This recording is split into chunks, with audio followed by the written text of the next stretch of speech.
রাধে রাধে বন্ধুরা। তো দেখো, অনেক দিন হয়ে গেছে কোনো স্কিন কেয়ার করা হয় না, যার জন্য আমার ফেসের অবস্থা দেখো খুবই খারাপ অবস্থা। তো আজকে ভাবলাম একটু স্কিন কেয়ার করি আর তোমাদের সাথেও শেয়ার করি, যাতে তোমাদের একটু উপকার হয়। তো প্রথমে একটা তুলো দিয়ে কাঁচা দুধ নিয়েছিলাম, পুরো ফেসে অ্যাপ্লাই করে নিয়েছিলাম কিছুক্ষণ। তারপরে ফেসটা ওয়াশ করে নিই। এবার দেখো, একটা ডিটেন স্কার্ফ লাগাবো। তোমাদের যদি এটা না থাকে, তোমরা কাঁচা দুধের মধ্যে কফি পাউডার দিয়েও স্ক্রাবিং করতে পারো, আলতো হাতে ম্যাসাজ করে নিয়ে তারপরে দেখো ফেসটা ওয়াশ করে নেব।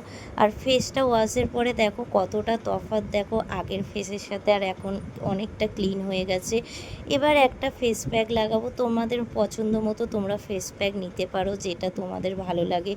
তার সাথে একটু কাঁচা দুধ আর টক দই নিয়ে নেবো। তো সেটাকে ভালো করে মিক্স করে পুরো ফেসে অ্যাপ্লাই করব। আর অ্যাপ্লাই করে 15 থেকে 20 মিনিট সেটাকে রেখে দেব। আর এবার দেখো, আমি 15 মিনিট রেখে ফেসটাকে ওয়াশ করে নিয়েছি। আর এই ছিল আমার ফাইনাল রেজাল্ট। তোমরা বুঝতেই পারছো কতটা তফাৎ আগের থেকে এখন। তো ভালো লাগলে অবশ্যই একটা লাইক কমেন্ট করে দেবে। আজকে এতটাই। আর এই দেখো, আমার বেসিনের অবস্থা খুবই খারাপ, এখন আমায় ক্লিন করতে হবে।